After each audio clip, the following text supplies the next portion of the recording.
Di Bawah Langit Jakarta, sebuah kisah cinta dan tanggung jawab. Ini adalah kisah tentang seorang prajurit 1 TNI Angkatan Darat.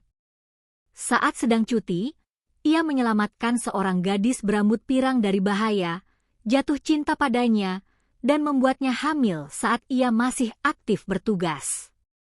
Tahun 2023, di penghujung musim kemarau, udara di sekitar markas Brigade Infanteri Para Rider 17 Sakti Budi Bakti, bagian dari Kostrad di Cijantung, Jakarta Timur, terasa panas dan syarat dengan aroma disiplin yang kental. Mungkin karena aura tegas yang terpancar dari kompleks militer yang menjaga ibu kota, atau mungkin karena bau minyak senapan dan debu lapangan yang Budi sentuh setiap hari. Prajurit 1, Pratu, Budi Santoso menarik napas dalam-dalam, menghirup udara yang akrab namun menyesakkan itu. Ia merapikan loker pribadinya untuk terakhir kali. Seragam loreng terlipat rapi membentuk kotak, selimut dilipat presisi, dan sepatu Lars yang usang diletakkan di sudut. 8 bulan telah berlalu, terasa seperti lapisan debu waktu yang mengendap. Besok adalah cuti resmi pertamanya sejak bergabung dengan militer. Jantungnya berdebar kencang seperti mesin yang lepas kendali, tetapi Budi berusaha terlihat tenang, duduk di tepi ranjangnya. Pikirannya dipenuhi berbagai lamunan. Apa yang sedang dilakukan teman-temannya di Jakarta sekarang? Mungkin sedang sibuk dengan semester baru, mencari kerja sampingan, atau mungkin sedang berbahagia dengan kekasih baru. Sementara Budi harus bangun pukul 5 pagi mendengar tiupan trompet, berguling-guling di lapangan latihan, dan merasakan sengatan matahari di kulitnya saat berjaga, waktu bagi teman-temannya berjalan dengan kecepatan yang sama sekali berbeda. Terkadang, perasaan terisolasi itu berubah menjadi kesepian yang tak tertahankan. Wah, Budi, seneng banget, ya, sebuah suara menggoda. Itu senyumnya udah sampai ke telinga. Sersan 2 Joko, yang tidur di ranjang seberang, melontarkan komentar. Ia senior Budi beberapa bulan dan orang yang paling akrab dengannya di barak. Di balik nada bicaranya yang terkesan usil, tersimpan sedikit rasa iri dan kekaguman. Jelas senang, Bang. Walaupun gak sesenang abang waktu mau purna tugas, tapi rasanya dunia ada di tangan saya, canda Budi. Dasar bocah, bisa aja ngomongnya. Sersan Joko terbatuk kecil, tapi sudut bibirnya tersenyum tipis. Di luar mau ngapain aja? Jangan bilang hari pertama mabuk, hari kedua mabuk, hari ketiga tidur pulas. Enggak, Bang. Kali ini beda. Saya mau baca buku, nonton film, dan lihat-lihat orang lewat sepuasnya. Kalau kamu beneran ngelakuin itu, saya traktir sate sebulan. Jangan lupa beliin saya rokok kretek filter di warung luar ya. Saya tunggu oleh-olehmu. Dalam obrolan ringan itu, Budi merasa kembali menjadi pemuda 20 tahun, bukan bagian dari sebuah institusi militer raksasa. Setelah apel malam, kegelapan menyelimuti barak. Ketika semua orang sudah terlelap, Budi tak bisa tidur. Ia menatap keluar jendela.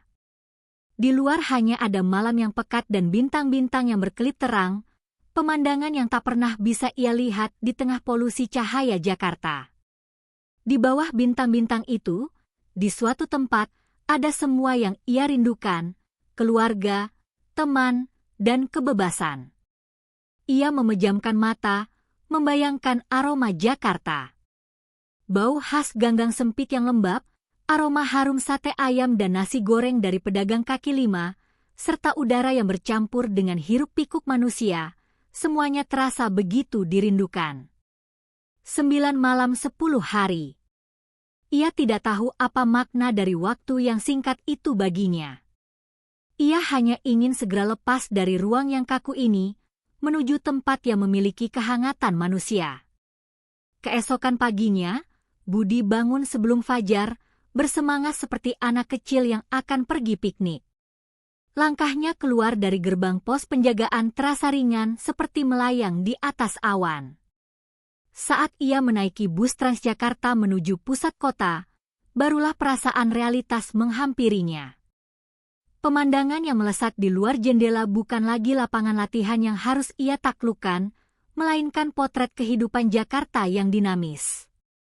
Ia mendengarkan lagu-lagu terbaru dari ponsel lamanya, merasakan jarak yang telah terbentuk antara dunia luar dan dirinya selama 8 bulan terakhir. Stasiun Gambir. Begitu keluar dari pintu utama, Budi nyaris limbung oleh gelombang manusia dan kebisingan. Musik yang berdentum dari kafe-kafe, papan reklame neon warna-warni, dan ribuan wajah asing yang melewatinya. Rasanya seperti mendarat darurat di planet lain. Semuanya terasa asing dan baru. Namun kemudian, wajah-wajah yang familiar mengenalinya dan berlari menghampirinya. Mereka adalah teman-teman kuliahnya. Wih, Budi. Beda banget sekarang. Kelihatan gagah kayak tentara beneran. Apaan sih? Ini baru namanya penampilan pria sejati, merti? Budi tertawa canggung sambil menepuk punggung temannya. Mereka menariknya ke sebuah kafe yang ramai di kawasan Cikini, seolah-olah mereka baru bertemu kemarin. Di tengah suasana riuh itu, Budi berusaha melupakan identitasnya sebagai seorang prajurit. Teman-temannya dengan penasaran memberondonginya dengan pertanyaan tentang kehidupan militer, dan Budi dengan senang hati menceritakan kisah-kisahnya. Beberapa minggu lalu latihan pasukan khusus, gue kira bakal mati beneran. Turun dari tebing 15 meter, harus merem, nyanyiin lagu Indonesia Raya dulu baru berani loncat. Keren! Kayak di film-film, mata teman-temannya berbinar mendengarkan ceritanya. Namun, seiring percakapan yang semakin dalam, Budi mulai merasakan jarak yang halus. Topik pembicaraan teman-temannya beralih ke kenangan dengan pacar, tugas kelompok yang menyebalkan, atau ponsel pintar model terbaru yang baru mereka beli. Sementara ia mempertaruhkan nyawa menjaga kedaulatan negara, dunia teman-temannya berjalan dengan damai dan santai. Ia mencoba ikut dalam percakapan, tetapi sebuah rasa pahit muncul di sudut hatinya. Apa aku benar-benar hidup di planet yang sama dengan mereka? Menjelang tengah malam, acara kumpul-kumpul usai. Budi berjalan kaki menuju kosnya di daerah Tebet. Efek alkohol yang ringan, kelelahan, kebahagiaan, dan perasaan asing yang tak bernama bercampur aduk, membuat langkahnya terasa berat. Malam di Jakarta Selatan memiliki keindahan yang berbeda, dinamis dan penuh energi anak muda. Melewati kampus-kampus kecil, ia seolah bisa merasakan semangat kaum muda yang sedang tekun mempersiapkan masa depan di bawah lampu kafe 24 jam. Budi sengaja memperlambat langkahnya, menghirup dalam-dalam udara kebebasan dan kedamaian ini. Baginya, seorang prajurit yang terbiasa dengan disiplin ketat, semua ini bukanlah hal yang biasa, melainkan pemandangan yang sangat berharga.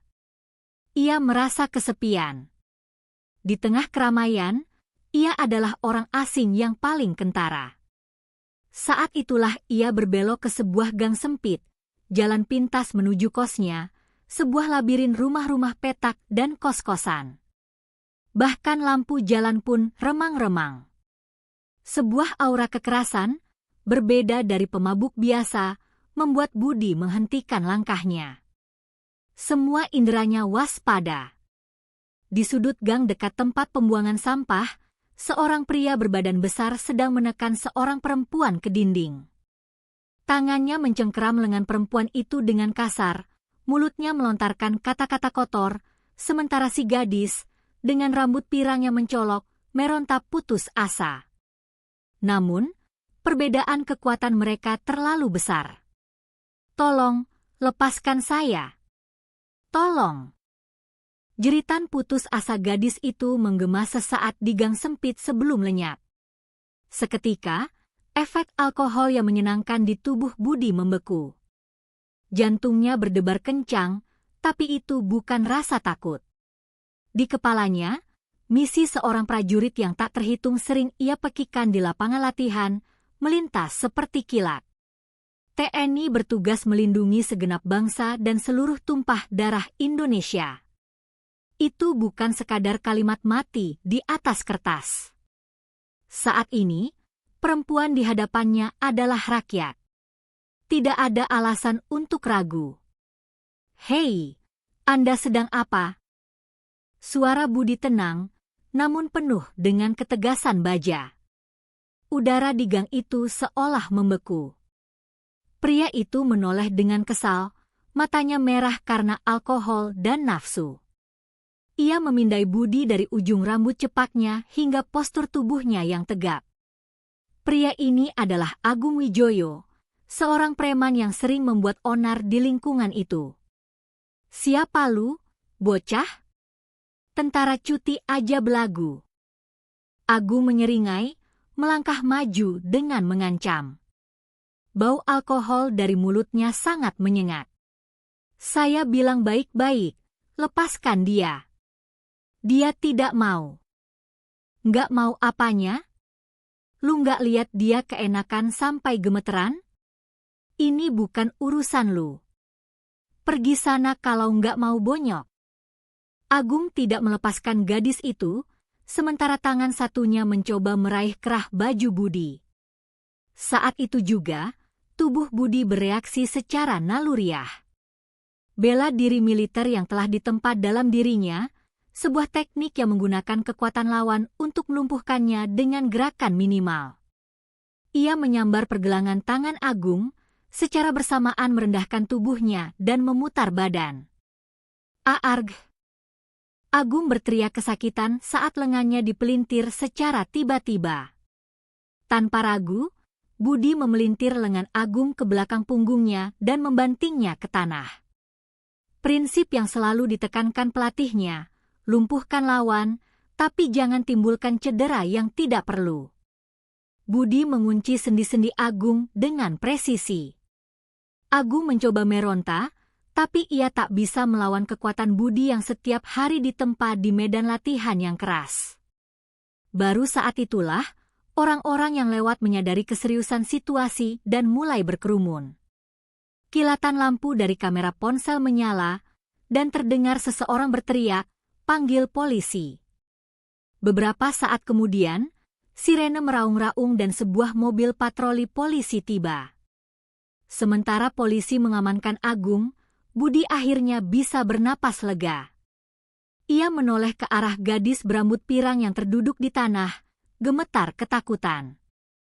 Mata birunya menatap Budi, penuh dengan rasa takut, kelegaan, dan rasa hormat yang tak terlukiskan. Suasana di kantor polisi terasa pengap dan kaku. Budi, sebagai saksi dan pihak yang terlibat, harus membuat berita acara pemeriksaan, BAP. Di seberangnya duduk Agung, yang tertangkap basah melakukan penganiayaan. Ia masih berteriak ke arah Budi, "Lu nggak tahu siapa gue, hah? Kalau lu tahu abang gue siapa, lu nggak bakal berani. Gue nggak akan biarin lu lolos, anjing." Ancaman itu seperti kerikil yang dilempar ke hati Budi, tapi ia berusaha mengabaikannya. Hampir pukul 3 pagi saat ia selesai memberikan keterangan. Ketika ia keluar dari kantor polisi, gadis itu, dengan wajah yang masih pucat, menunggunya. Di sampingnya ada Pak Tono, pemilik warung kelontong di dekat lokasi kejadian, dengan wajah cemas. Untung ada Mas tadi. Kalau tidak, bisa gawat urusannya. Orang itu memang preman terkenal di sini, kata Pak Tono. Saya lihat semuanya. Mas tadi cuma membela diri. Jangan khawatir, saya siap jadi saksi. Pak Tono menepuk bahu Budi dengan tulus. Kata-katanya yang hangat membuat Budi merasa sedikit lega. Gadis itu memperkenalkan dirinya sebagai Chloe Miller, seorang mahasiswi pertukaran dari Amerika Serikat yang sedang belajar hubungan internasional di Universitas Indonesia. Terima kasih banyak. Kalau tidak ada Anda, saya tidak bisa membayangkan apa yang akan terjadi. Suaranya masih sedikit bergetar. Tidak apa-apa. Itu sudah seharusnya tugas saya. Budi menggaruk kepalanya yang tidak gatal, merasa canggung. Kalau boleh, bisakah saya meminta nomor telepon Anda? Saya benar-benar ingin berterima kasih secara layak. Budi sedikit ragu. Sebagai seorang prajurit, terlibat dengan warga sipil, apalagi seorang wanita asing, bisa menimbulkan masalah. Tapi ia tidak bisa mengabaikan wajah ketakutan dan tatapan tulus Chloe. Saat itu, Pak Tono yang berdiri di sampingnya tertawa dan menyela. Sudah, Mas Tentara, jangan ragu. Mbak ini menganggap Mas sebagai penyelamat hidupnya. Kasih nomor telepon saja, tidak apa-apa. Didorong oleh kata-kata itu, Budi mengetikkan nomornya di ponsel Chloe. Keesokan harinya, saat sedang menikmati tidurnya di kos, Budi dibangunkan oleh telepon mendadak dari bagian administrasi satuannya. Pratu Budi, kamu sekarang jadi berita utama di portal online. Prajurit Kostrad cuti selamatkan mahasiswi asing dari pelecehan. Tindakan Budi, bersama dengan video yang direkam dan diberikan oleh Pak Tono, menyebar dengan kecepatan kilat. Pujian dan dukungan mengalir deras, tetapi pada saat yang sama, tulisan-tulisan bernada negatif juga mulai muncul, menuduhnya menggunakan kekerasan berlebihan. Abang Agung, seorang pengusaha lokal yang berpengaruh, tampaknya telah membayar orang untuk memanipulasi opini publik. Bahkan ada desas-desus tak berdasar bahwa Budi sengaja mencari gara-gara untuk mendekati gadis asing itu. Hati Budi terasa berat. Ia takut tindakannya yang berniat menjaga kehormatan seorang prajurit malah secara tidak sengaja merusak nama baik satuannya. Beberapa hari kemudian, satuan secara resmi mengadakan rapat untuk membahas kasusnya. Meskipun ada perdebatan karena opini publik yang negatif, hasil investigasi polisi yang jelas dan surat dukungan dari Pak Tono serta saksi-saksi lain menjadi faktor penentu. Akhirnya, satuan memberikan penghargaan atas tindakan beraninya berupa piagam dari komandan brigade dan tambahan cuti selama 10 hari. Budi merasa sangat bersyukur karena satuannya mempercayainya. Malam itu, ponselnya yang senyap berdering. Itu Chloe. Budi, saya sudah lihat beritanya, juga rumor-rumor aneh itu. Saya khawatir Anda jadi kena masalah karena saya. Kalau Anda ada waktu, saya ingin bertemu dengan Anda bersama pengacara saya. Dan saya benar-benar ingin mentraktir Anda makan malam. Pesan dari Chloe penuh dengan rasa bersalah dan kekhawatiran yang tulus. Budi tanpa ragu membalas, tidak apa-apa, jangan khawatir. Tentu, ayo kita makan malam. Pada hari pertama cuti tambahannya, Budi dan Chloe bertemu di sebuah restoran di kawasan Senopati. Melihat Budi mengenakan kemeja rapi dan celana bahan, bukan seragam loreng, Chloe terkejut. Di hadapannya adalah sosok pemuda yang lembut, sangat berbeda dari prajurit tangguh malam itu. Di samping Chloe ada pengacaranya, Bapak Hermawan, seorang pria berpenampilan necis.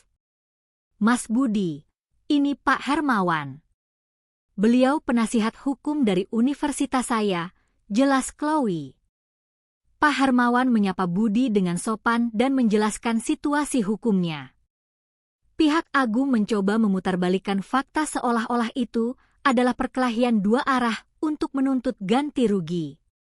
Namun, dengan adanya rekaman video dan kesaksian saksi, secara hukum posisi Budi sangat kuat.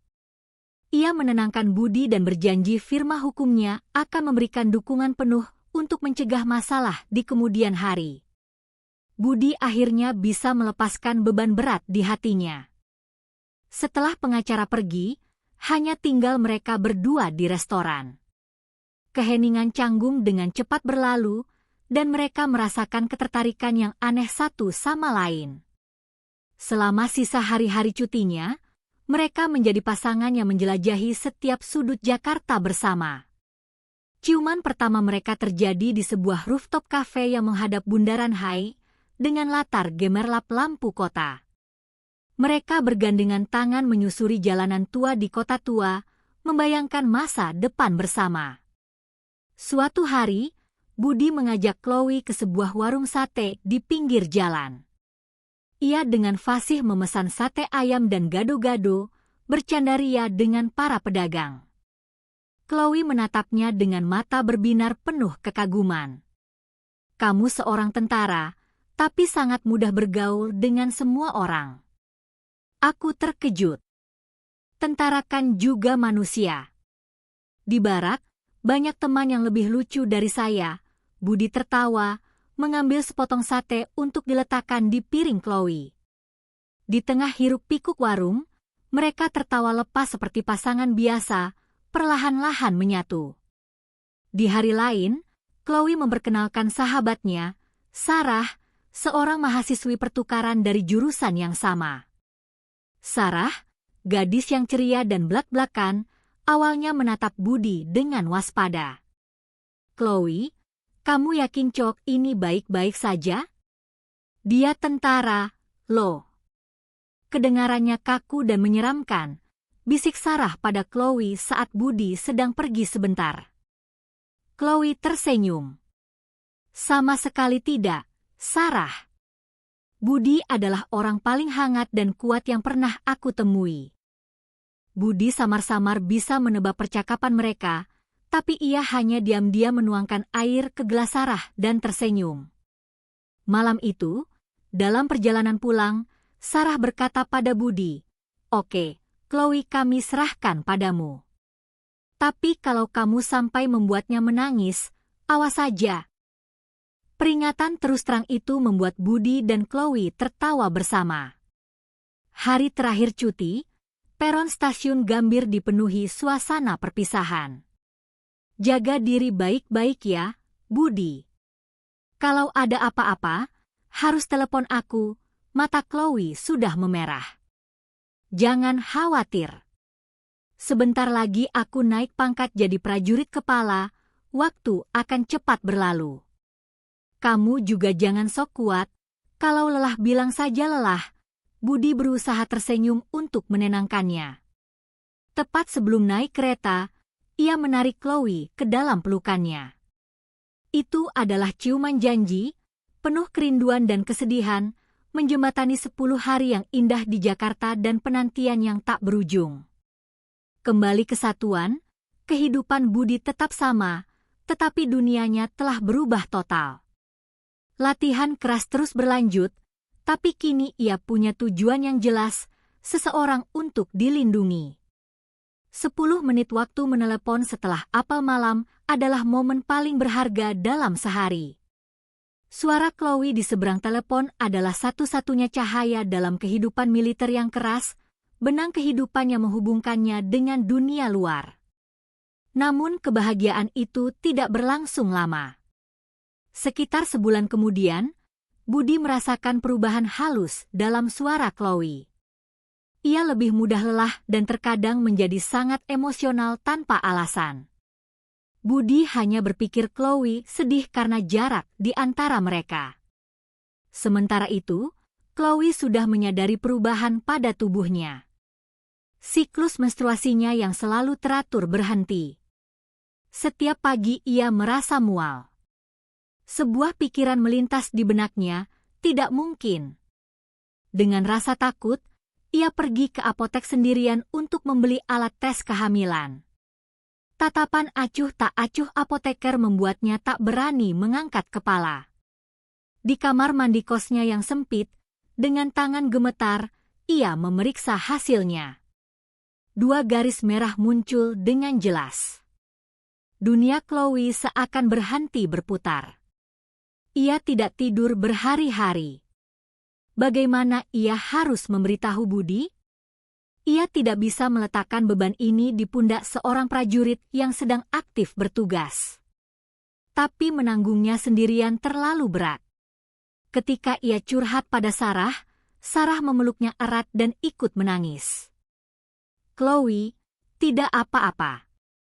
Jangan khawatir sendirian. Kamu harus memberitahu Budi. Ini bukan masalahmu seorang." Dikuatkan oleh kata-kata Sarah, Chloe menelepon Budi malam itu.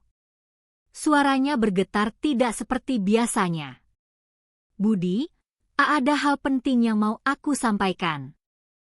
"Ada apa? Kenapa suaramu begitu? Kamu sakit?"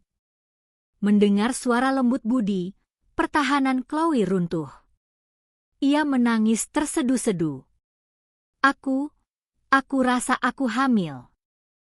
Untuk sesaat, Budi merasa semua suara di dunia lenyap. Tangan yang memegang telepon gemetar. Suara canda tawa rekan-rekannya dari kejauhan terdengar begitu tidak nyata. Hamil. Seorang prajurit satu berusia 20 tahun. Pikirannya kosong seperti kertas putih yang terbakar menjadi abu. Malam itu Budi tidak bisa tidur sedikit pun. Berbaring di ranjang militer yang dingin, ia mengulang kata-kata itu di kepalanya. Chloe hamil. Kata itu bukan berkah, melainkan batu besar yang menekan dadanya. Ia merasa tidak berdaya.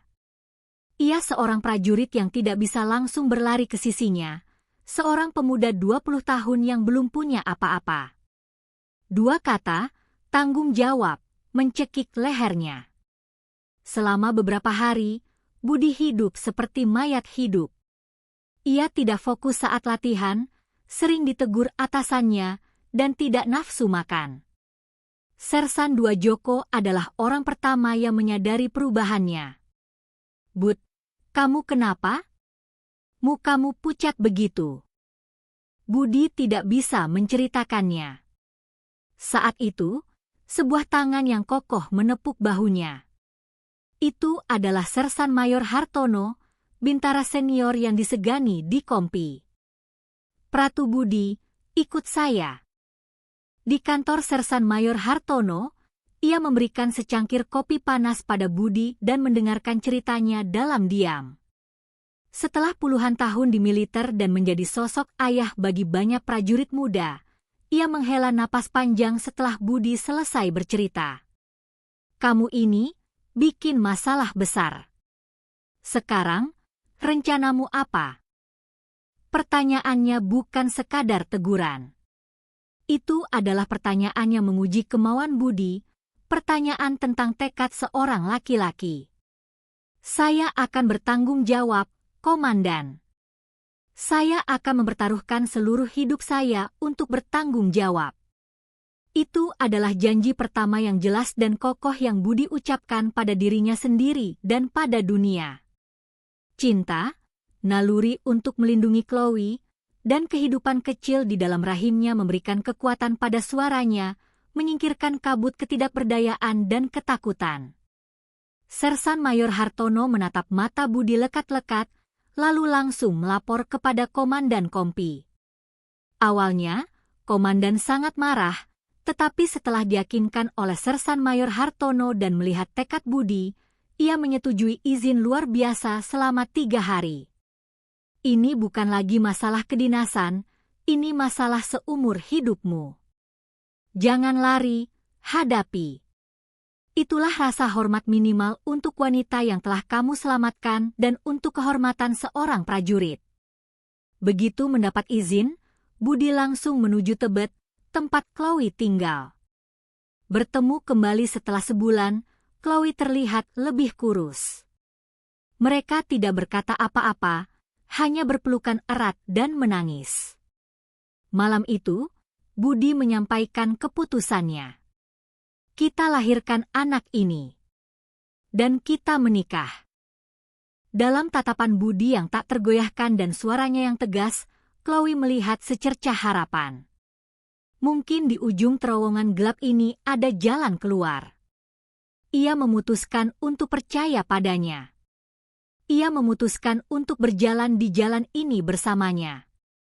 Di dalam kereta menuju Surabaya, Budi menggenggam erat tangan Chloe. Tangannya dingin. Ia terus menatap keluar jendela, tetapi pemandangan indah tak masuk ke matanya. Bertemu orang tua Budi dalam keadaan seperti ini membuatnya sangat tegang. Budi seolah mengerti, hanya diam dan mengeratkan genggamannya. Ketika kereta tiba di stasiun Pasar Turi, Surabaya, ayah Budi sudah menunggu. Melihat gadis asing berambut pirang di samping putranya, wajahnya mengeras. Ia tidak berkata sepatah kata pun. Suasana di dalam mobil menuju rumah terasa dingin membeku.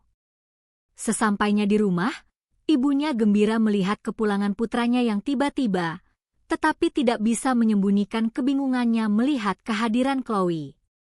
Dan ketika Budi mengakui segalanya, rumah itu seolah dilanda badai. "Kamu sudah gila, Nak. Ayah kira masuk tentara kamu jadi orang benar, ternyata malah bikin aib sebesar ini." Ayahnya berteriak, kemarahan yang belum pernah Budi lihat seumur hidupnya. Bagi ayahnya, seorang pekerja keras yang hidup lurus, memiliki anak di luar nikah, apalagi dengan orang asing, adalah penghinaan yang tak bisa diterima.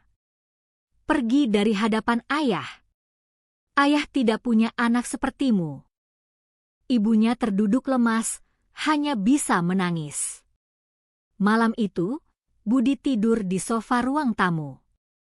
Chloe berbaring di kamar tamu, menahan isak tangisnya. Ia pikir semuanya sudah berakhir. Saat itu, pintu kamar terbuka pelan dan ibu Budi masuk. Di tangannya ada semangkuk bubur ayam panas. "Nak, pasti capek ya? Makan dulu sedikit, biar ada tenaga. Jaga juga bayinya di dalam perut," kata ibunya, menyerahkan mangkuk itu pada Chloe dengan isyarat canggung dan kata-kata sederhana. Kehangatan dari mangkuk bubur dan suara lembut yang memanggilnya, "Nak," membuat bendungan emosi Chloe pecah. Ia memeluk ibu Budi, menangis seperti anak kecil. Meskipun bahasa menjadi penghalang, empati mendalam dari seorang wanita, seorang calon nenek, menyatukan hati mereka. Ayah Budi, yang berdiri di ambang pintu dan melihat pemandangan itu, tidak lagi mengucapkan kata-kata kasar. Ia hanya menghela napas panjang dan berbalik pergi. Itu adalah sebuah kepasrahan dan juga pertanda bahwa ia mulai menerima pilihan putranya. Beberapa hari setelah Budi kembali ke satuan, krisis tak terduga datang. Agung Wijoyo, yang telah dibebaskan dengan jaminan, menuntut Budi atas tuduhan penganiayaan. Abangnya, yang memiliki pengaruh di dunia konstruksi, menggunakan semua koneksi dan uangnya untuk memutarbalikkan kasus. Media kembali mengangkat berita sensasional tentang hubungan gelap dan kekerasan antara seorang prajurit dan wanita asing. Telepon pengaduan terus-menerus masuk ke satuan Budi. Budi diperiksa oleh polisi militer. Ia melewati hari-hari yang tegang di bawah tatapan curiga dan tekanan. Lebih buruk lagi, berita ini sampai ke telinga orang tua Chloe di Amerika. "Chloe, segera kemasi barangmu dan pulang." Ayah tidak setuju dengan pemuda itu. "Dia tidak hanya menyeretmu ke dalam bahaya, tapi sekarang dia dianggap kriminal." Suara ayahnya di telepon begitu tegas. Untuk pertama kalinya, Chloe membantah ayahnya. "Tidak, ayah. Aku tidak akan pulang. Budi bukan orang seperti itu. Aku akan tetap di sisinya." Di tengah situasi yang putus asa, orang-orang tak terduga membela Budi dan Chloe. Sersan Mayor Hartono, yang percaya pada integritas Budi, menulis surat rekomendasi kepada polisi militer tentang sikap Budi yang selalu serius dalam bertugas. Pak Tono, si pemilik warung, mengumpulkan para pedagang di sekitar lingkungannya untuk memberikan kesaksian tentang perilaku premanisme Agung di masa lalu, lengkap dengan rekaman CCTV asli dari warungnya. Tetapi perubahan terbesar datang dari orang tua Budi. Mendengar putranya difitnah dan calon menantunya menderita, ayahnya langsung naik kereta malam ke Jakarta. Ia mendatangi apartemen kecil Chloe dan berkata dengan suara canggung namun tegas, "Nak, jangan khawatir. Ayah akan membersihkan nama anak ayah. Ayah akan melindungi kamu dan cucu ayah." Kata-kata tulus dari ayah yang seumur hidupnya kaku itu membuat Chloe menangis haru. Sejak saat itu, orang tua Budi menunda pekerjaan mereka di Surabaya dan tinggal di Jakarta untuk merawat Chloe dan berjuang bersama pengacara Hermawan membuktikan putranya tidak bersalah. Chloe juga tidak tinggal diam. Ia menulis sebuah postingan panjang dalam bahasa Indonesia yang fasih di media sosial, menceritakan kembali kenangan mengerikan malam itu, tentang prajurit pemberani yang menyelamatkannya, dan bagaimana ia sekarang difitnah secara keji. Dengan bantuan Sarah, tulisan itu menjadi viral, dan opini publik yang semula menghujat Budi perlahan berbalik. Akhirnya, dengan bukti-bukti yang menentukan, kesaksian berani para saksi, dan dukungan publik, kasus ini menemui titik terang. Tuduhan palsu Agung terbukti, dan ia dijatuhi hukuman yang lebih berat. Pertarungan panjang itu berakhir. Melewati cobaan ini bersama-sama, Budi, Chloe, dan orang tuanya akhirnya menjadi keluarga sejati, terikat lebih kuat dari sekadar darah. Setelah namanya bersih, Budi kembali ke satuan dan segera mendaftarkan pernikahannya dengan Chloe. Musim panas 2024, saat hari perkiraan lahir semakin dekat, Budi secara ajaib mendapatkan cuti melahirkan selama 10 hari. Itu adalah hadiah hangat dari satuannya setelah ia melewati semua cobaan. Budi segera berlari ke sisi Chloe. Kontraksi datang lebih awal dari perkiraan. Budi menggenggam tangan Chloe saat ia dibawa ke ruang bersalin. 12 jam persalinan yang menyakitkan. Budi mondar-mandir dengan cemas di luar, waktu yang terasa lebih menegangkan dari latihan manapun. Dan akhirnya, tangisan bayi yang nyaring memecah keheningan fajar menggema di sepanjang koridor rumah sakit. "Selamat, Pak. Bayinya perempuan, cantik, beratnya 3,2 kilogram. Ibu dan bayinya sehat," kata seorang perawat. Mendengar itu, kaki Budi terasa lemas, nyaris ambruk. Sesaat kemudian, ia diizinkan masuk. Chloe basah oleh keringat, wajahnya pucat, tetapi ia tersenyum dengan senyum paling bahagia di dunia. Dan di dalam dekapannya, sesosok makhluk kecil yang berharga sedang menggeliat. Budi dengan gemetar menerima putrinya, rambut hitam sepertinya, dan mata biru yang dalam seperti Chloe. Kehangatan dan detak jantungnya yang kuat menjalar ke dada Budi. Mereka menamainya Luna, dengan harapan ia akan menerangi hidup mereka seperti bulan di malam yang gelap. Mei 2025, Sersan II Budi Santoso menyelesaikan 21 bulan masa baktinya dan kembali ke masyarakat. Di depan gerbang markas, seluruh dunianya menunggunya. Putrinya, Luna, yang sudah tumbuh besar dan mulai bisa berjalan, dan istrinya, Chloe, yang masih menatapnya dengan senyum yang sama indahnya. Budi memeluk keduanya erat-erat. Saat ini, Juni 2025, Budi bekerja di sebuah perusahaan desain interior kecil, menjalani kehidupan yang tekun setiap hari. Chloe akan kembali kuliah musim gugur ini, melanjutkan mimpinya. Suatu sore di akhir pekan, mereka bertiga mendorong kereta bayi, kembali ke gang sempit di Tebet tempat mereka pertama kali bertemu. Dinding-dinding tua kini ditumbuhi tanaman rambat baru, tetapi lampu jalan yang remang-remang masih di sana. "Semuanya berawal dari sini," kata Chloe, suaranya terdengar melamun. "Kalau saja kamu tidak berbelok ke gang ini malam itu, tidak akan ada kita yang sekarang, dan tidak akan ada Luna."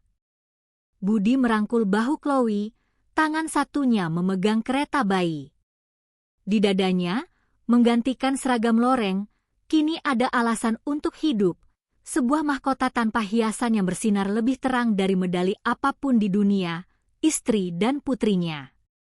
Dalam perjalanan hidup yang tak terduga, terkadang satu momen keberanian bisa mengubah takdir, dan krisis yang tak terduga bisa menempa kita menjadi lebih kuat. Seorang prajurit muda dan seorang mahasiswi asing. Mereka telah melintasi batas negara, bahasa, budaya, dan berbagai cobaan untuk menjadi sebuah keluarga sejati. Kisah mereka menunjukkan bahwa cinta adalah kekuatan terbesar, dan keberanian yang bertanggung jawab adalah pelajaran yang membuat hidup bersinar paling terang. Di bawah langit biru Jakarta, mereka bertiga bersandar satu sama lain, menatap hari esok yang penuh harapan. Waktu mengalir seperti sungai, dan angin membawa hawa sejuk dari musim hujan yang akan datang. Itu adalah musim pertama mereka bertiga bersama. Budi Santoso kini adalah seorang kepala keluarga, terbiasa dengan panggilan mandor di lokasi proyek. Bahunya semakin kokoh karena debu dan kerja keras, tetapi tatapan matanya yang tajam semasa di militer telah berganti dengan kehangatan dan kelembutan. Kebahagiaan terbesarnya adalah ketika membuka pintu setelah bekerja dan disambut oleh putrinya yang berusia 4 tahun, Luna, yang berlari memeluknya seperti anak burung. Chloe lulus dengan predikat cum laude tahun lalu. Dengan kemampuan bahasa Indonesia dan Inggris yang fasih serta pemahaman mendalam tentang hubungan internasional, ia mulai bekerja di bagian pertukaran budaya di Kedutaan Besar Amerika Serikat. Semua cobaan yang pernah nyaris menenggelamkannya kini telah mengubahnya menjadi wanita yang lebih kuat dan bijaksana. Ia menjadi jembatan indah yang menghubungkan dua budaya dengan percaya diri mengejar mimpinya. Luna tumbuh besar, menyerap dua bahasa seperti spons. Ia belajar bahasa Indonesia dengan logat medok khas Surabaya dari ayahnya dan bahasa Inggris yang lembut dari ibunya. Seorang anak dengan rambut hitam dan mata biru. Kehadiran Luna adalah bukti paling sempurna dari cinta yang telah diciptakan Budi dan Chloe. Setiap akhir pekan, orang tua Budi sering naik kereta ke Jakarta, memasak hidangan Indonesia yang lezat untuk cucu perempuan mereka. Setiap liburan musim panas, orang tua Chloe terbang dari Amerika, mengajari Luna menyanyikan lagu-lagu musikal Broadway. Dua keluarga yang awalnya canggung dan jauh, kini telah menjadi satu keluarga besar yang melintasi batas negara, dengan Luna sebagai mataharinya. Suatu sore yang cerah, mereka bertiga mengunjungi Pantai Anyer. Budi tersenyum memandangi Luna yang asyik membangun istana pasir, sementara Chloe diam-diam menyandarkan kepalanya di bahu Budi. Kadang aku berpikir, kalau hari itu kita tidak bertemu di gang itu, kita akan hidup seperti apa sekarang? Tanya Chloe pelan. Budi merenung sejenak. Mungkin aku hanya akan jadi mahasiswa biasa yang pusing mencari kerja. Tanpa bertemu denganmu, aku tidak akan pernah tahu bahwa aku bisa menjadi seorang ayah dan memiliki kebahagiaan ini.